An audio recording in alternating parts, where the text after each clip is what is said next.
Vieron que nos preguntábamos a quién va a beneficiar la relación promiscua que tiene Javier Milei con Donald Trump y por ende la República Argentina con Estados Unidos.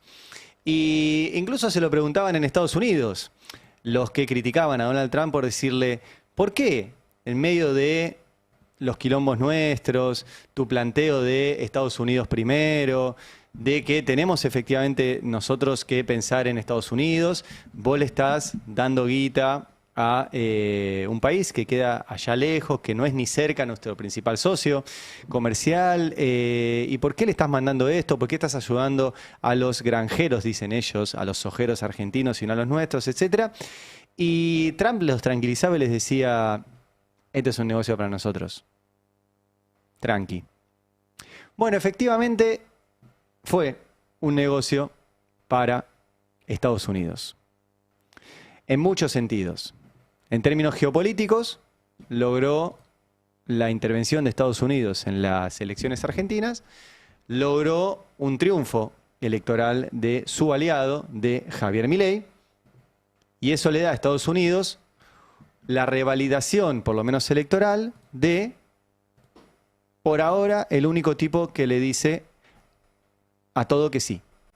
Si ustedes miran Latinoamérica, la verdad que no es esa la situación. No lo hace Claudia Sheinbaum en México, que se le planta a Donald Trump cuando le quiere imponer, por ejemplo, barreras arancelarias. No lo hace, obviamente, Gustavo Petro en Colombia. No lo hace Lula en Brasil. No lo hace Yamandu Orsi en Uruguay. No lo hace Boric, que tiene una relación también Chile histórica con Estados Unidos, pero no es la postura de Boric. Veremos cómo van las elecciones de Chile ahora en los próximos días. Y sí lo hace Milei. Eso en términos geopolíticos. Ahora, incluso ese apoyo geopolítico, que vos decís, bueno, podría ser solo en esos términos, no, incluso nos está sacando plata. Nos costó muy caro, no solo el apoyo que ya le dio Estados Unidos a Macri, que seguimos pagando, el apoyo que ya le dio Estados Unidos a Milei, que seguimos pagando, estoy hablando del FMI, sino que ahora encima le estamos directamente dando plata a el Tesoro norteamericano a cambio de su apoyo, tanto político como monetario, para la campaña. Quiero volver a pasar el tape de Luis Caputo, el ministro de Economía de la Argentina, el otro día que fue a conversar con Majul, y Majul le preguntó si ya estábamos usando el swap con Estados Unidos, y esta fue la respuesta de Caputo. ¿Cuánto dinero ya aportó el Tesoro de los Estados Unidos? Está el swap de los 20.000 millones de dólares que todavía no lo tocaron. Una inversión eventual de 20.000 millones de dólares de fondo de inversión que todavía no lo tocaron. La intervención del Tesoro de los Estados Unidos que entra y sale. Ahí no puedo yo decir no puedo decir nada, Luis, porque estoy bajo un tratado de confidencialidad, por lo tanto no te puedo dar ninguna respuesta en eso porque realmente, legalmente no lo puedo hacer. Ok. Y el acuerdo comercial que dicen que es inminente, sí. ¿Qué me puede adelantar? El acuerdo comercial, bueno, se ha trabajado durante muchos meses entre Cancillería y Economía. Bueno, Caputo dijo es confidencial. El swap, ya lo deben haber escuchado, pero por lo dos repito, es un intercambio de monedas. Para el intercambio nos tienen que dar y nosotros darles. Por ahora, esa plata no estaba acá. Y no sé si había plata de la Argentina en la reserva norteamericana. Pero Caputo dijo, yo no puedo dar información. Es confidencial. 3 doritos después, como se dice en la jerga actual, apareció el secretario del Tesoro de Estados Unidos, el ministro de Economía de Estados Unidos, Scott Bessent. Y dijo, poné directo bueno, lo dijo en un tuit, compartió en un tuit, esto, que dice que la intervención en Argentina nunca fue un rescate, fue una línea de intercambio que generó dinero para el pueblo estadounidense. Así de una, sin eufemismos. La seguridad económica, seguridad nacional. Y esta administración logró con éxito la paz a través del fortalecimiento económico para estabilizar un aliado en la Argentina. Y dice, nuestra intervención nunca fue un rescate, fue una línea de intercambio que generó dinero para el pueblo estadounidense. Y no solo lo escribió, sino que lo dijo, estaba compartiendo un video, donde dice lo siguiente. Le pregunta el periodista, ¿cómo un rescate de 20.000 millones de dólares para la Argentina ayuda a los estadounidenses? Sos la persona clave en eso. ¿Podés explicarle a quienes están sintiendo esto, incluidos los agricultores, por qué Estados Unidos está ayudando a Argentina? ¿Sabés lo que es un swap? Pregunta Bessent. Sí, dice un intercambio de divisas. Sí, pero ¿qué es eso? Le pregunta. Le dice, entonces, ¿por qué lo llamás un rescate? Dice Bessent, de la mayoría de los rescates no ganas dinero. Estados Unidos ganó dinero. Utilizamos nuestro balance financiero para estabilizar al gobierno. Son uno de nuestros grandes aliados en América Latina. Durante las elecciones, el presidente, Milei, ganó en todo el territorio. El gobierno va a hacer dinero y preferiría usar la paz a través de la fuerza económica en lugar de tener que dispararle a botes narcos que vienen mar adentro si el gobierno se derrumba. Tenemos una oportunidad generacional en América Latina para crear aliados. Acabamos de verlo en Bolivia, probablemente lo veremos en Colombia, lo hemos visto en Ecuador, lo veremos en Chile. Entonces, estabilizando la economía ahí y obteniendo ganancias, entonces es un muy buen negocio para el pueblo estadounidense. Es un muy buen negocio para el pueblo estadounidense. Está todo mal en esto que dijo Bessent. Todo mal desde nuestra perspectiva, ¿eh? Desde la de ellos, que tienen lógica imperial, está bárbaro. Pero desde nuestra perspectiva, está todo mal. Vamos a repasar. El tipo dice, estamos creando aliados. O sea, estamos creando gobiernos en otros lugares. Hay un principio, está bien, yo sé que se cumple poco, pero hay un principio que es la no intervención en política interna de otros países en las relaciones internacionales. Obviamente ustedes saben lo que respeta a Estados Unidos eso. Pero Estados Unidos dice, estamos creando aliados, o sea, estamos creando gobiernos. Ya es algo que, lo charlamos con Beli, atrasa 2 siglos. 2 siglos. Repito, que lo diga el tipo ese pasado, el tema es qué hacemos nosotros frente a eso. Que lo diga el yanqui. Después el tipo dice, bueno, prefiero mantener la paz con intervenciones financieras que tener que andar tirándole bombazos y misiles a botes narcos que cuando se desestabilizan los gobiernos ponen en peligro nuestras costas. La entrevista fue más larga, el periodista de hecho le dice, ustedes no mostraron ninguna prueba que esos botes que ustedes dicen que son narcos y donde están asesinando gente y lo muestran encima, lo televisan en el Caribe, sean narcos. La verdad que no dieron ninguna prueba. Pero en todo caso, anda también a demostrarme que ese bote que supuestamente sale de Venezuela, donde ustedes dicen que son narcos, van a llegar a Estados Unidos y nos van a poner en peligro. Ahora, más raro sería que hubiera un bote narco en Argentina que llegara hasta Estados Unidos y pusiera en peligro eso. En la Argentina no hay un peligro ni de guerra civil, ni militar, ni nada de eso. Y no hay un peligro de narcos que van hacia Estados Unidos. Por ende, esta dicotomía que dice Bessent de plato bombas, que parece Pablo Escobar, ¿te acuerdas? Plato plomo. Es la misma analogía. Bessent te dice, yo te voy a intervenir en el país, ¿con plata o con plomo? En Venezuela con plomo, en Argentina con plata. El tercer punto es que el tipo efectivamente no solo dieron un apoyo político explícito y a través del miedo y de un apriete de Donald Trump diciendo, si no gana Milei, nosotros nos retiramos y efectivamente les explota todo, sino que puso guita. Se calcula 2.000 millones de dólares. Bueno, con esa plata ganó Estados Unidos, que es lo que dice Bessent. ¿Cómo fue que ganaron? ¿Vieron que dice Estados Unidos compró pesos? A mí me causa gracia porque no es que compró pesos, vino y vendió dólares porque era la forma de que no se le fuera al demonio el dólar al gobierno. Efectivamente, por eso a dólares le dieron pesos. ¿Qué le van a dar acá? Nadie compra pesos como concepto. ¿Qué hizo con esos pesos? El Estado argentino, a través del gobierno de Milei y de Caputo, le garantizó que iba a ganar plata por ese aporte de campaña. Porque fue un aporte de campaña, con ganancia garantizada. Se lo garantizó primero con una letra del Tesoro que ganaba o ganaba, en pesos, Y después esos pesos, como no compró pesos porque no le sirven para nada los pesos a Besen, dijo, los vuelvo a pasar a dólares y me los llevo. Ahora, Besen vendió dólares en el mercado a un precio, ¿sí? Después le prestó dólares a la Argentina a través del swap y después obligó a la Argentina a que active el uso de esos dólares del swap para volver a pasar sus pesos a dólares y llevárselos. Por ende, le prestó plata a la Argentina, que él mismo se la llevó, pero arriba de eso hay una tasa de interés, con lo cual nos metió nueva deuda.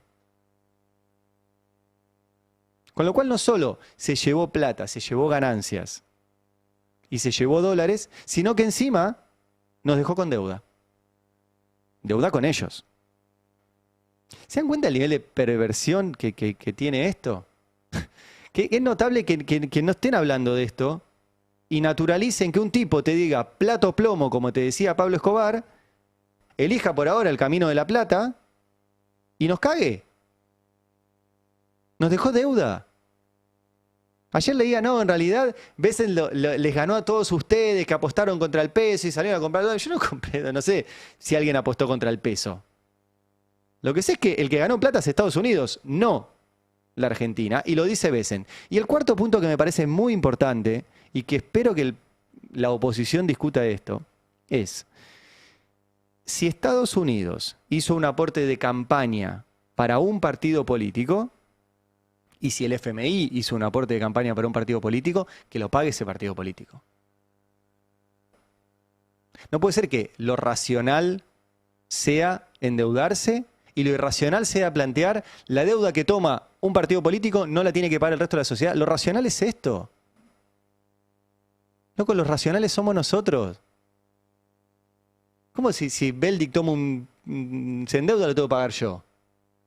Bueno, se endeudó Milei para ganar una elección. Que lo pague Milei. Eso es racional. De verdad que lo irracional es lo otro. Y es todo lo que dijo Scott Besen ayer.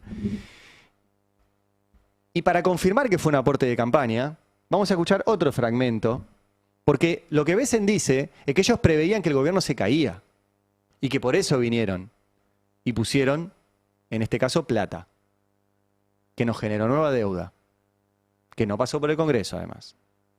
Vamos a escucharlo a Besen cuando dice esto. Estábamos previendo un colapso del gobierno. Colapso, dice. Y que vuelvan a la agenda peronista, a un gobierno de izquierda. ¿Qué pasaría si alguien hubiera levantado la mano y hubiera dicho, mirá lo que está pasando con Hugo Chávez, mirá lo que está pasando con Maduro, y hubiera ayudado a la oposición? Le pregunto a otro periodista, secretario, tengo curiosidad solo para aclarar. ¿Ya hemos recuperado nuestro dinero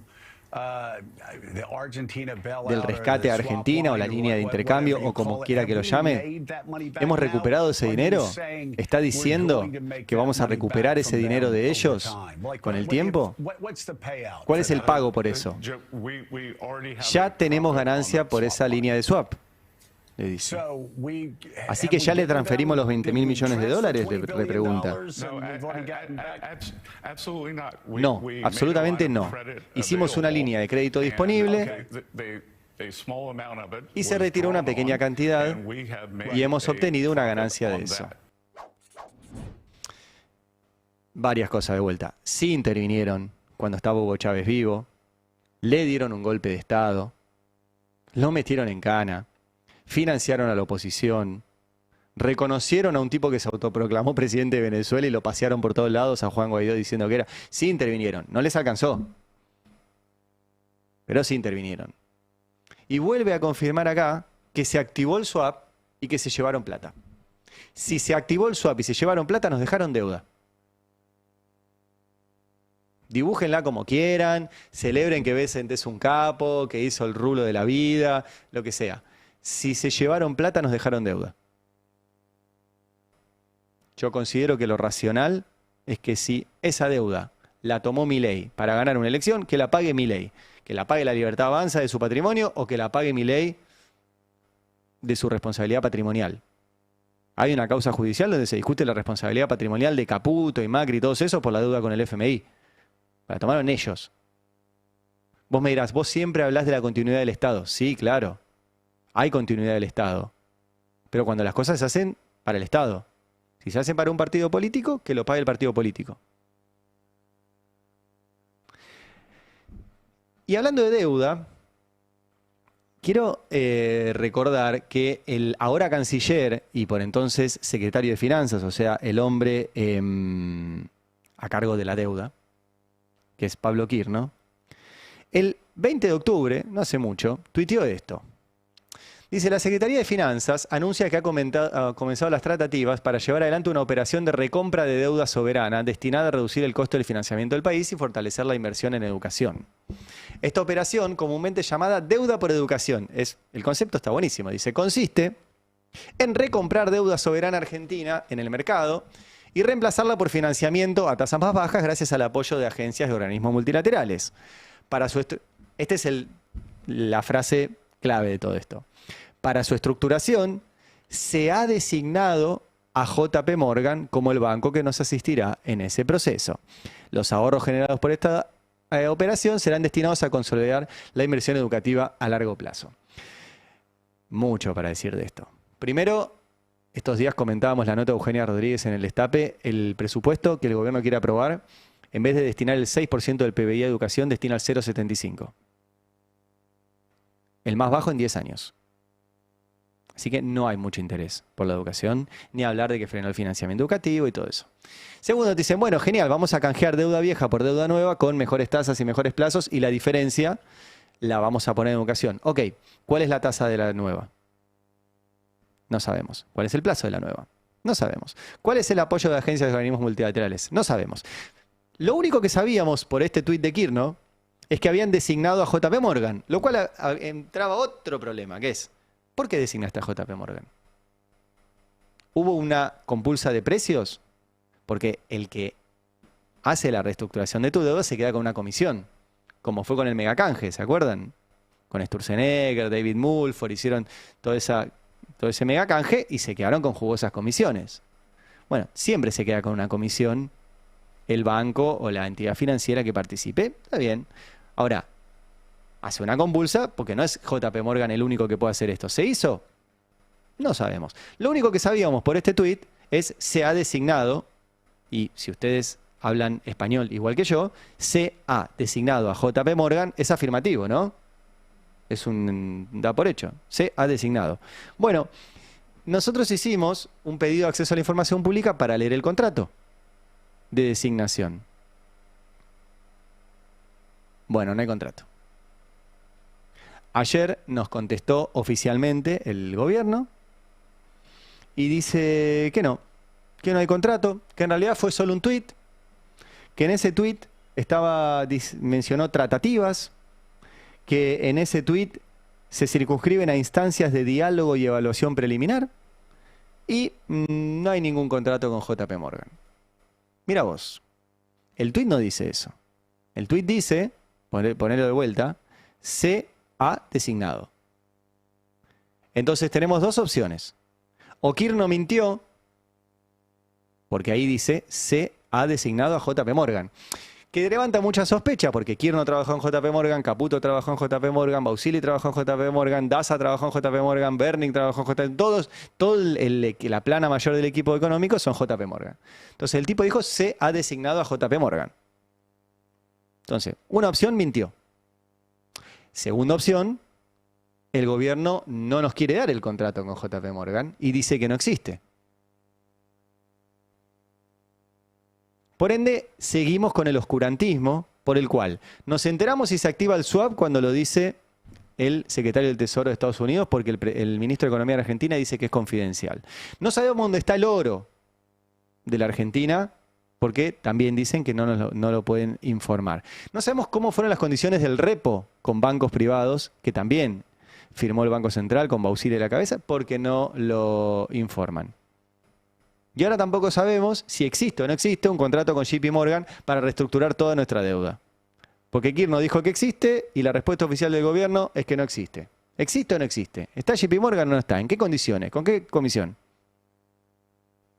Nada. O sea, un oscurantismo realmente preocupante para esta era.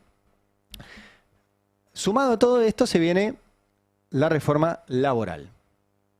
Bueno, ayer volvió a hablar el ministro de Economía, Luis Caputo, en el Centro de Investigaciones para el Desarrollo del Seguro y habló justamente sobre la reforma y sobre los apoyos que están logrando.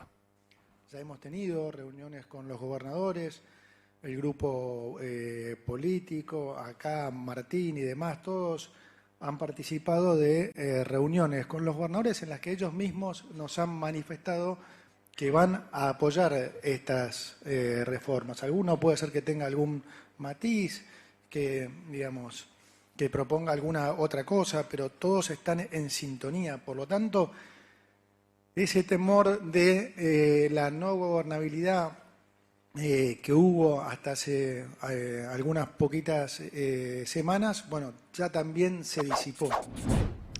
Bueno. Ahí está Caputo confirmando que vienen hablando con distintos gobernadores y distintos gobernadores apoyan la reforma laboral que quiere hacer el gobierno. El gobierno no quiere que le digamos reforma, quiere que le digamos modernización. Bueno, no sé cuán moderno es trabajar más de 8 horas por día. De hecho, vuelvo a lo que había dicho antes del editorial. No, todo esto que decimos del vínculo con Estados Unidos no es un planteo anti-Estados Unidos. Para nada. Hay que tener una relación inteligente con un gran país. Un gran país que nos dejó la jornada de 8 horas de trabajo con los mártires de Chicago, que eran de ahí, de Estados Unidos.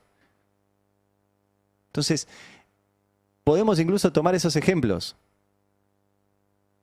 Ahora, una reforma laboral que amplíe la jornada laboral, que establezca un banco de horas, salarios dinámicos, termine con los convenios colectivos de trabajo, termine con la ultraactividad, prohíba la huelga, muy moderno no es. Muy moderno no es. Y en la historia de Estados Unidos hay ejemplos, como repito, los mártires de Chicago, que discutían estas cosas y lograban cosas, como peleando. Como peleando. Y costó sangre, fueron asesinados. Bueno, acá no va a ser una modernización y esperemos que no tenga el acompañamiento ni de los gobernadores y espero yo, como siempre, las voces de los empresarios. Pues yo hablo con muchos empresarios y en general el planteo no es yo necesito despedir más fácil. Cuando tienen que despedir o cuando toman la decisión de despedir es porque no les está dando la guita, no está siendo rentable. Entonces deciden despedir. Ahora, si su negocio fuera rentable, el empresario cuya lógica es ganar cada vez más dinero, y está bien que así sea, es la lógica del empresario, quiere ganar más plata. Ahora, para ganar más plata no necesita despedir, necesita contratar. Pero sobre todo necesita contratar y necesita vender. El empresario crece cuando vende, no cuando despide gente. Cuando despide es que se está achicando.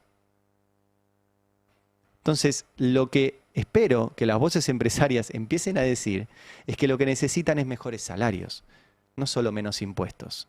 Está bien discutir la cuestión impositiva, ahora voy a ir a eso. Está bien, la Argentina tiene demasiados impuestos, no significa que la cantidad que pagan de impuestos sea mucho, sino que lo está distribuido en muchos. Podría haber una simplificación impositiva, podría haber una segmentación entre las grandes y las chiquitas y las medianas y las pymes y las mini pymes, los monotributistas. Hay un montón de cosas para hacer en materia impositiva que ahora les voy a mostrar. Lo que se hizo en Brasil y propuestas que hay para la Argentina. Pero, por lo menos muchos de los empresarios con los que yo hablo, si vos le decís, ¿qué preferís? ¿Despedir o tener crédito para hacer una nueva línea de producción que sepas que se va a vender? O sea, que sepas que hay mercado interno, que la gente tiene plata en el bolsillo para consumir lo que vos vendés. Y producir más. Ningún empresario quiere producir menos. Es una estupidez esto. Bueno, tema que lo digan, que aparezcan esas voces. Ayer apareció un empresario acá en el Destape, Claudio Dreyer, presidente de la Cámara de Indumentaria, rubro textil, muy golpeado otra vez por este gobierno. Rubro textil está sistemáticamente golpeado cuando hay dólar bajo. Porque, ¿qué pasa? Las empresas se dan vuelta, traen la ropa de afuera y el rubro textil, el que produce acá, se funde. Vos me dirás, pero la ropa acá está muy cara. Yo te digo, sí, es verdad. y es una discusión para dar. Los textiles te dicen la mitad son impuestos. Yo creo que es una exageración y que en todo caso hay que discutir, pero que se produzca acá. Que se produzca acá. Bueno, esto decía Claudio Dreyer ayer con Mariano Martín acá a la tarde.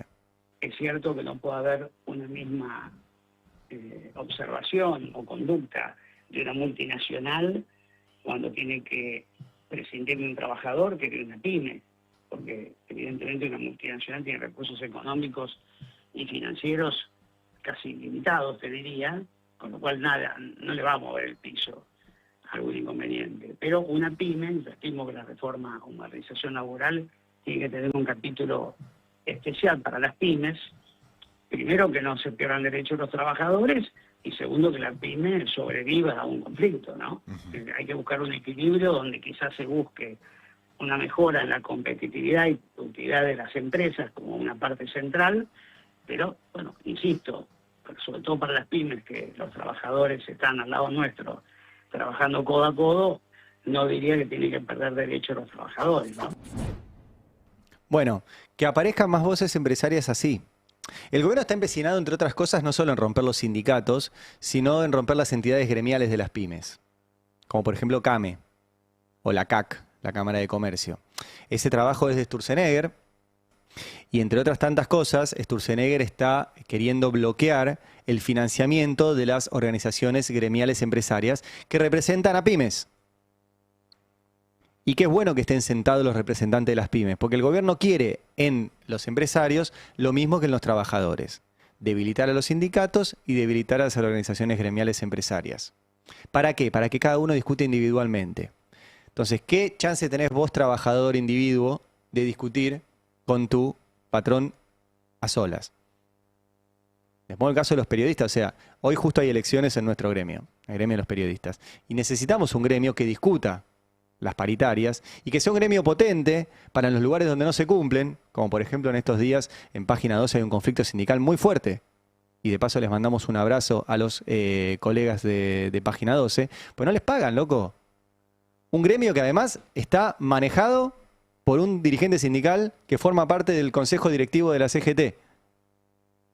O sea, la CGT tiene un consejo directivo a un tipo que tiene medios y en sus medios no cumple los derechos laborales. Estoy hablando de Víctor Santamaría. Y eso mismo que quiere Sturzenegger y el gobierno en los laburantes, lo quieren los empresarios también. Quiere que una pyme, la librería de acá a la esquina, vaya sola a discutir con el ministro de Producción una política económica para las pymes. Bueno, no. Lo bueno es que las pymes tengan un lugar de representación. Está la CAME, está la CAC. Y en esos lugares también hay discusión política empresaria, hay distintas líneas también, que son todo lo mismo, pero por lo menos es un lugar de representación que tiene que estar sentado en la mesa cuando se discute esto, porque además las pymes son el 80% de las empresas del país. Son todas grandes. Y tienen que hablar, y tienen que decir estas cosas, y tienen que decir: yo no necesito facilidades para despedir, necesito que la gente tenga plata para comprar lo que vendo. En el caso de Dreyer, ropa; en el caso de un kiosquero, lo que venda; en el caso de alguien que produce electrodomésticos, los electrodomésticos que produce. Y que lo que produzcamos acá, somos un país industrial. Ayer habló también, acá, la otra pata de todo esto es Daniel Jofra, ¿sí? Secretario General de los Trabajadores Aceiteros, un gremio chiquito pero fuerte, porque además discute con mega multinacionales y logra salarios muy importantes. Muchas veces eso se traslada a precios, podría no hacerlo la empresa, es una decisión empresarial, no es responsabilidad de los trabajadores que bien pelean sus salarios. Y Jofra, que cuando no le dan lo que pide, te clava un paro en las cerealeras y le dice: ¿sabe qué? No hay aceite. Y logra cosas. Bueno, ayer lo entrevistaron en Bravo TV y hablaba de la CGT. Mirá. El triunvirato es nuevo, o sea, no digo que nunca hayan sido dirigentes, han participado de esta CGT. Hay una realidad, es decir, la CGT hoy está compuesta por su gran mayoría por dirigentes que tienen una gran cantidad de afiliados, como Cavalieri, como los compañeros de la UOCRA. Bueno, que ellos no piensan de que hay que ir a una huelga. Y bueno, veremos cómo continúa. Creo que tenemos una prueba de fuego dentro de poco, que va a ser la la reforma laboral. Veremos cómo actúan, pero me parece que independientemente de las centrales, creo que hay que tomar una actitud de que, yo digo aceitero, pero hay otros compañeros que también salieron a luchar, como ATE, como la UOM. Hay que salir a luchar y enfrentar las políticas de este gobierno y ser una alternativa, no digo una alternativa de partido político, pero sí una alternativa de dirigentes que realmente quieran defender por lo menos a nuestra clase, que es la clase trabajadora. Bueno, veremos. Es cierto lo que dice Jofra. La CGT tiene un momento importante para demostrar si efectivamente representa a los trabajadores o no. La reforma laboral que plantea el gobierno no hay ninguna chance que mejore las condiciones laborales. ¿Se pueden discutir condiciones laborales? Sí, claro. ¿Se pueden mejorar? Sí, claro. Pero no va a mejorar ninguna condición laboral si no hay plata en los bolsillos de la gente para comprar las cosas que esos trabajadores producen. O sea, la mejor reforma laboral es una política económica de salarios altos y con capacidad de consumo. Y ahí las empresas van a crecer, van a funcionar, van a vender, van a contratar trabajadores y vamos a poder tener mejores sueldos. Es por abajo. No, de otra forma no se va a solucionar. La otra cuestión que tiene el gobierno es la reforma tributaria, que ya anunció Caputo, que es básicamente que los ricos paguen menos impuestos. Ya lo hizo el gobierno, ya bajó, por ejemplo, bienes personales, que es un impuesto que calculo que pocos de los que están escuchando pagan, ninguno de nosotros paga, y el gobierno lo dividió por 10, mientras aumentó el monotributo, volvió a poner ganancias para los trabajadores de la cuarta categoría, etc.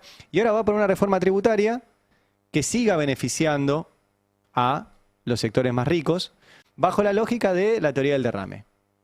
Que es, si vos dejás de gravarle las ganancias a los sectores más ricos, esa ganancia la van a reinvertir. Y forma parte de lo mismo. ¿Por qué alguien reinvertiría ganancias si no va a vender más? Mejor la saca del país para no pagar impuestos en la Argentina o compra departamentos en Miami, como hacen muchos con esas ganancias. Y lo que sucede, como siempre decía el maestro Eduardo Basualdo, lo que se fuga es la inversión. ¿Qué quiere el gobierno? Sacarle impuestos a esas ganancias que tienen los grandes empresarios. Bueno, no va a generar más trabajo eso. Va a generar más rentabilidad y más riqueza en los que ya la tienen. ¿Qué dijo también Caputo? Vas a cambiar las cargas patronales por un fondo de cese. De vuelta a lo mismo. En vez de que las empresas tengan que pagar las cargas patronales, que esa plata vaya a un fondo de cese para que puedan despedir más fácil. En realidad no pagar los despidos. Despedir, esa es otra cuestión. Es re fácil despedir, el tema es que hay que pagar. Esa es la dificultad, pagar. Pero despedir es re fácil. Es decir, señor, está despedido. Y en toda esta discusión que además se profundizó y estuvo bueno que fuera con la entrevista que hubo acá en el Destape, en Batalla Cultural con Gaby Suet, que de paso Gaby cumpleaños hoy también, le mandamos un feliz cumpleaños. Y Noé Barral Ligera, que lo entrevistaron a Emanuel Álvarez Agis, que propuso algo. Y es tal la orfandad de propuestas que miren el quilombo que generó una persona que no está en la política partidaria, pero que sí tiene una mirada económica desde el campo nacional y popular del país. Propuso algo y desató un quilombo. Un quilombo. Así que miren que se puede meterle cosas en agenda en materia económica al gobierno. Lo hizo Manuel Álvarez Agis desde este estudio. Mirá si no lo puede hacer alguien de la oposición. Bueno, todo esto nos disparó y quiero compartirles un laburo que hizo la producción de Habrá Consecuencias, Charlie Zuboski, Juanma Romero y Fede Celedón, que ayer dijeron, bueno, vamos a buscar otro ejemplo, que es Brasil. ¿Por qué? Porque Brasil acaba de anunciar una reforma tributaria cuya consigna es que paguen más los ricos y paguen menos los pobres. Como debería ser. Voy a poner primero un archivo de enero del presidente Lula da Silva cuando anunciaba que iba a hacer esta reforma tributaria. ¿Cuánto tiempo ha pasado desde que no hubo una corrección en la tabla de impuestos sobre la renta en el que los ricos pagan proporcionalmente menos que la clase trabajadora, decía Lula? Es por eso que llevo diciendo que vamos a tener que implementar una reforma tributaria.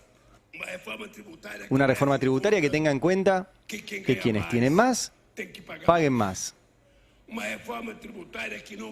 Una reforma tributaria que no permita que las personas que viven de su salario de 3.000 o 4.000 reales, al comprar un producto para llevar comida a su casa, pague el mismo impuesto que paga el presidente de un banco que va a comprar el mismo producto. Es importante recordar que para implementar los cambios necesarios en política tributaria,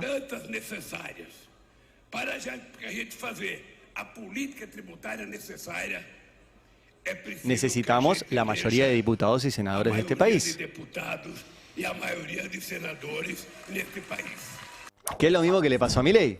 Milei quería hacer una reforma tributaria y por eso necesitaba que en estas elecciones le fuera muy bien. Bueno, efectivamente lo logró Lula. Esto que escuchaban recién fue de enero.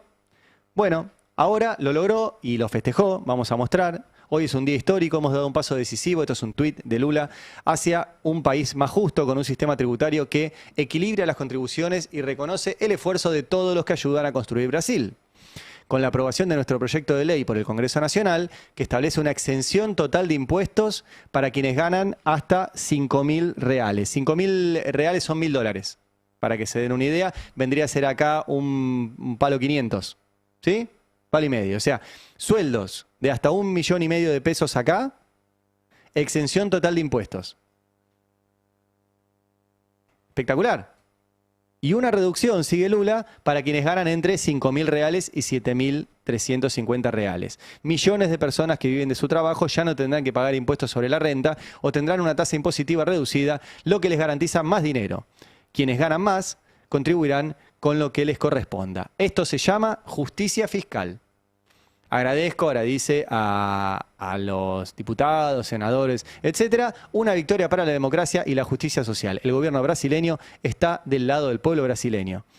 Miren, es una medida muy interesante. Y acá está el flyer que estoy mostrando. Dice, impuesto cero para los que ganen hasta 5.000 reales. ¿Sí? El real está 5 y pico, más o menos. Estoy haciendo cálculo así a lo bruto, pero son $1.000. ¿Cuántos de ustedes ganan 1,5 millones de pesos o menos?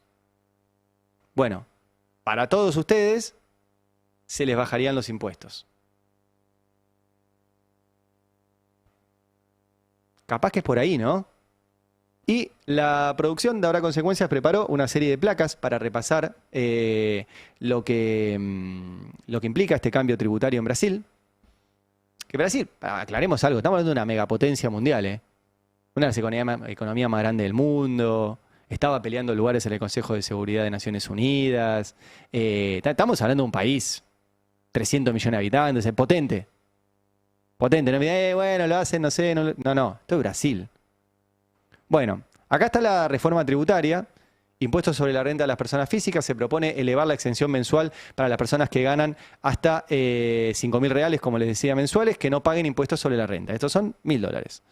Para quienes ganan algo más, ¿sí? Habrá una reducción progresiva de las tasas hasta 7.350 reales mensuales. ¿Qué más tiene esta reforma tributaria en Brasil? Al mismo tiempo se propone un impuesto mínimo efectivo para las rentas elevadas. Por ejemplo, impuestos para ingresos anuales superiores a 600.000 reales. Estos son, ya te digo en dólares, $114.000, ¿sí? Se aplicaría una tasa mínima que puede subir hasta 10% para quienes ganen más de 1.200.000 reales por mes. También se incluye gravámenes sobre dividendos, esto está buenísimo, gravámenes sobre dividendos, distribución de utilidades para evitar que los más ricos eludan impuestos mediante estructuras de rentas exentas o reducidas. Quédate ahí porque esto es lo contrario a lo que quiere hacer Caputo acá. Lo contrario. Acá, por ejemplo, las acciones no pagan impuestos. Ahora Caputo quiere bajar los impuestos a los dividendos y a las ganancias, etc. Entonces, al revés. Y vos me decís, che, pero la empresa ¿tiene derecho a distribuir ganancias y dividendos entre sus accionistas? Y yo te digo 110% sí. Para eso está la empresa. Ahora, como vivimos en una sociedad, podemos pensar que la empresa no distribuya todo. que una parte tenga que ir a la reinversión. O si distribuye todo, lo cual es captación de renta, bueno, tenga un impuesto sobre eso. Y fuerte.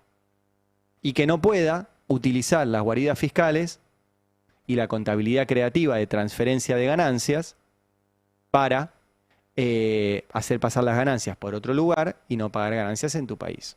Y como la distribución de dividendos vos la tenés que informar, bueno, podés grabar ahí.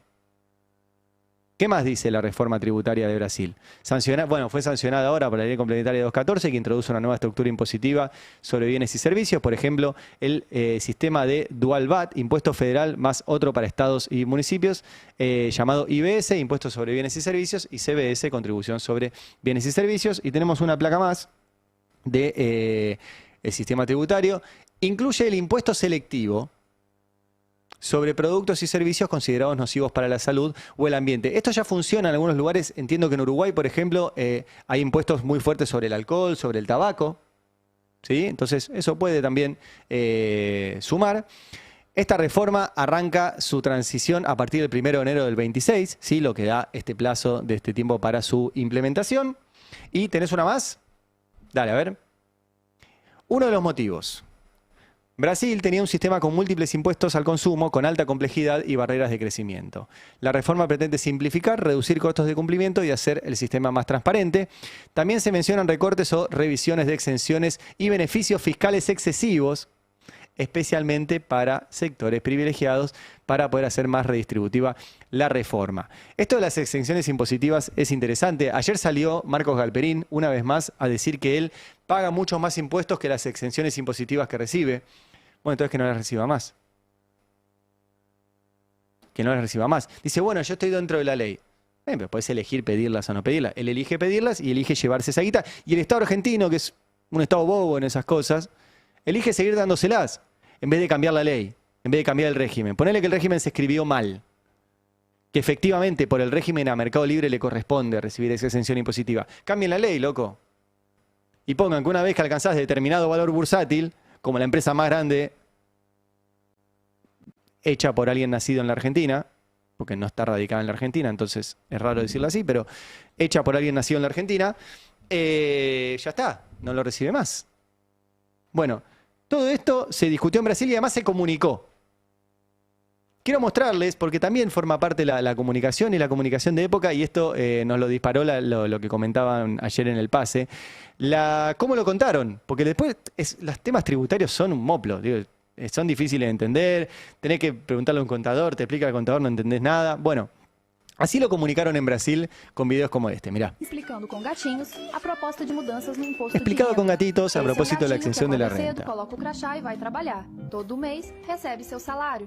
E o susto é sempre o mesmo, desconto no pagamento. E olha que ele nem ganha tanto. Entiende, Ainda assim, não? perde uma parte pro imposto de renda, mas o governo federal quer mudar isso. Com o novo projeto de lei, Con el nuevo quem proyecto ganha de até ley, 5.000 quienes reais por ganen mês hasta pode ficar 5.000 reales isento por do mes, imposto de dice, renda. quedan exentos Ou del impuesto seja, sobre la zero, renta. Nadinha, menos desconto, mais alívio. E Mais aí- comidinha na dispensa, mais chance de pagar Bueno. o básico e respirar com tranquilidade. E esse contado assim gatinho com não tá gatitos. sozinho. 10 milhões de gatinhos, ou melhor, de trabalhadores vão ser beneficiados. E para quem ganha entre 5.000 e 7.000 reais, o imposto diminui de forma progressiva. Com esse alívio, vai ter gatinho pagando as contas, fazendo curso, cuidando da saúde mental. Mas quem vai bancar isso tudo? Os gatos ¿Quién pagará super todo? ricos Le que preguntan. ganham, Los tipo, super 1 milhão ricos, ano e los quase que não ganan pagam alrededor de 1 IR, millón al vão año passar a contribuir y com apenas valor pagan, mínimo. pasarán a contribuir un monto mínimo. Justiça Esa es la tributária clave. ganha mais, ajuda La mais. justicia Quem fiscal precisa, genera más vive com ingresos. mais dignidade.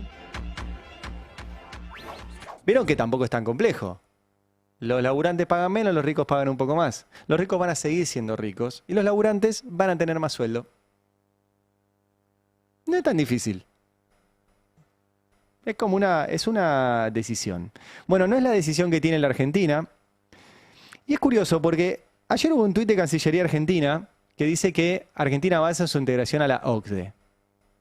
¿Sí?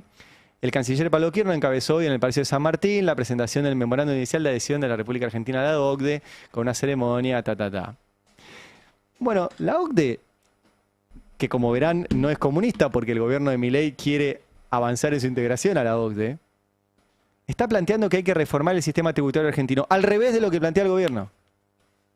Por ejemplo, la OCDE plantea como reforma tributaria para combatir la evasión fiscal un impuesto mínimo global con una tasa del 15% a grandes multinacionales.